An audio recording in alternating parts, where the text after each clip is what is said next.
नमस्ते, राधे राधे। तपाईको विवाह रेखा कस्तो छ? आफ्नो विवाह रेखा हेर्नुस् पहिला। यो कान्छी औँलादेखि तलतिरको भागमा विवाह रेखा हेर्न सकिन्छ। दाहिने हातमा हेर्ने हो। यहाँनिर मैले 9वटा विवाह रेखा देखाएको छु। यी मध्ये कुनै न कुनै विवाह रेखा तपाईको विवाह रेखासँग म्याच गर्न सक्छ।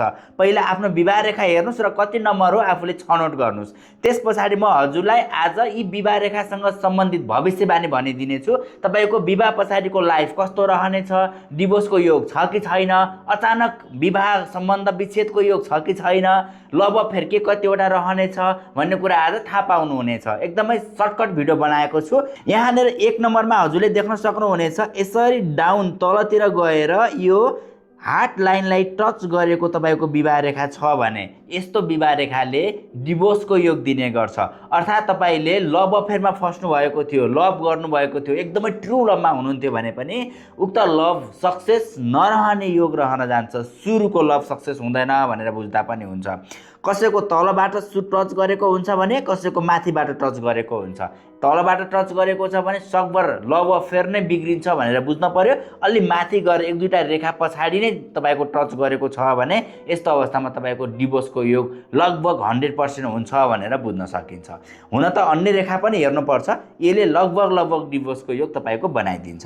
त्यस्तै म हजुरलाई 2 नम्बरमा लगेर जान्छु। यहाँनिर 2वटा रेखा बराबर रेखा देख्नु भएको होला हजुरले विवाह रेखा। यस्तो बराबर रेखा यदि लेडिजको हातमा हुन्छ भने यस्तो अवस्थामा एउटा विवाह टुटेर अर्को विवाह हुने गर्छ। अर्थात् एउटासँग डिभोर्स भएर सेकेन्ड म्यारिज हुने गर्छ भने जेन्ट्सको हातमा 2टा रेखा छ भने यस्तो अवस्थामा एउटा डिभोर्स भएर अर्को म्यारिज पनि हुन सक्छ, या त पहिलो विवाह गरेर फेरि दोस्रो विवाह गरेर सँगै बस्ने योग पनि रहन जान्छ। यसमा चाहिँ अरू रेखा हेरेर डिसाइड गर्नुपर्छ यो डिभोर्स गरेर विवाहको योग हो कि 2टा विवाहको योग हो भनेर। तर 2वटा विवाह चाहिँ 100% हुने गर्छ। बराबर एकदमै सेम रेन्जको रेखाहरू हुनुपर्छ। यतिको रेखाले पनि हुँदैन, अरू रेखा पनि हेर्नुपर्ने चाहिँ हुन्छ। तर यस्तो रेखा छ भने लगभग तपाईको 90+ को चान्सेस छ कि तपाईको सेकेन्ड म्यारिज हुन्छ भनेर। त्यस्तै म हजुरलाई 3 नम्बरमा लगेर जान्छु।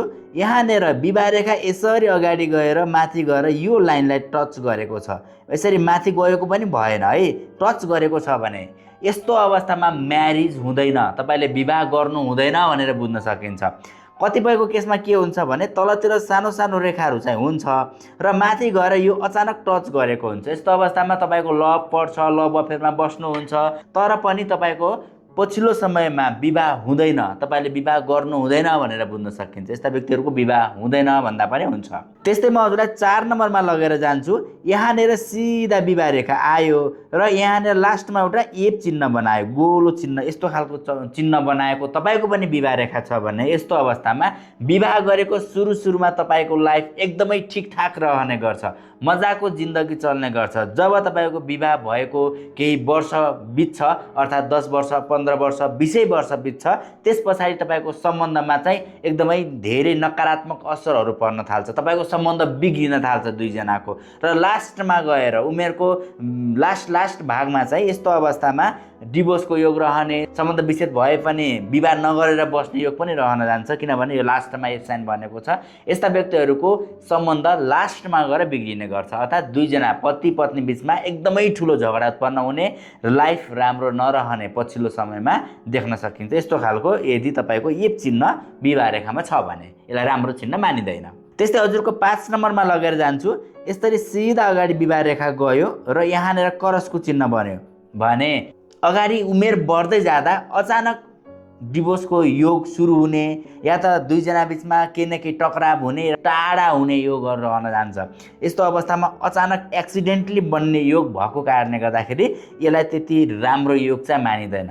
कतिपय केसहरूमा चाहिँ यो साइनले एक्सिडेन्ट बनाएको योग पनि देख्न सकिन्छ, यसलाई त्यति राम्रो साइन चाहिँ मानिँदैन।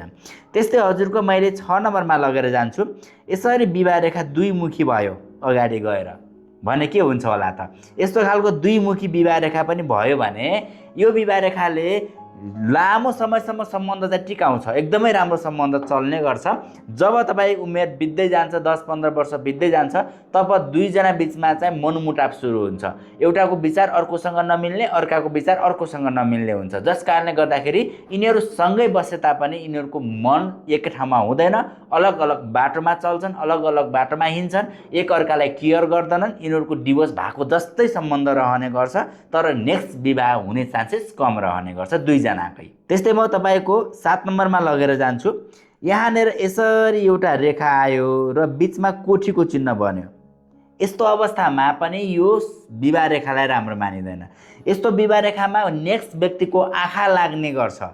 यस्तो विवाह रेखामा सम्बन्ध त पहिला ठिकठाकै चल्छ, राम्रै चल्छ, सन्तान पनि हुर्किन्छन्, ठुला सन्तान बन्छन्, र अचानक गएर कसैको कारणले गर्दा सम्बन्ध बिग्रिने, एउटाले कुरा लगाइदिएर अर्कासँग बोलचाल बन्द हुने, यस्तो अवस्थामा चाहिँ बाह्य व्यक्तिसँग चाहिँ अलिकति विचार पुर्याएर बस्नुपर्ने हुन्छ र यस्ता व्यक्तिहरूको अचानक दुर्घटनाको योग पनि रहन जान्छ।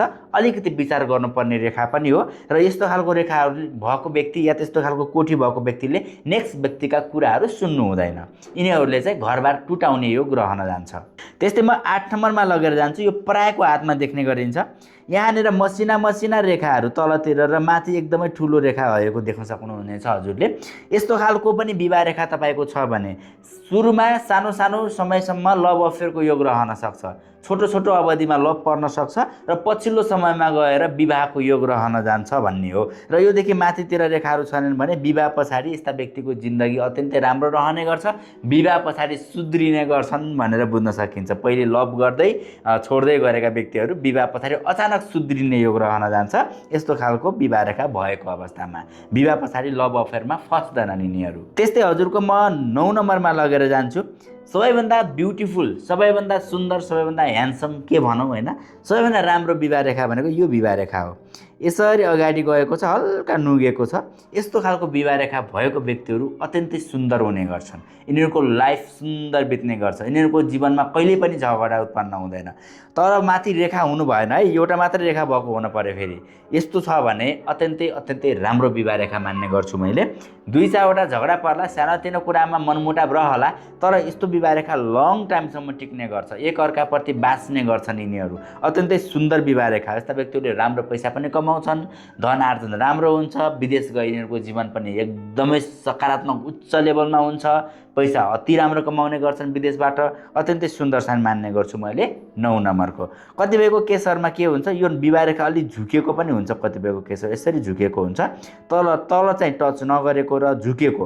यस्तो विवाह रेखा छ भने यसलाई अलिकति राम्रो मानिँदैन, हेपा प्रवृत्ति बढी हुन्छ यसमा। जस्तो कि जसको झुकेको छ विपरीत, ठ्याक्कै विपरीत। केटाको झुकेको छ भने केटीले चाहिँ अलिकति हेला गर्ने, अपहेलित गर्ने। यदि केटीको झुकेको छ भने केटाले अपहेलित गर्ने, हेला गर्ने, डोमिनेट गर्ने खालको स्थिति रहन जान्छ तल झुकेको छ भने। तर हल्का मात्रै छ, यस्तै छ भने यसलाई अति सुन्दर मान्ने गरिन्छ। आशा छ तपाईँको हातमा भएका विवाह रेखाहरू पनि हेर्नुभयो होला। कुन नम्बर तपाईँसँग म्याच गरेको छ कमेन्ट बक्समा कमेन्ट गर्न नभुल्नु होला। आउने भिडियो हजुरकै कमेन्टको आधारमा मैले बनाउने नै छु। नमस्ते, राधे राधे, शुभ दिन, शुभरात्रि।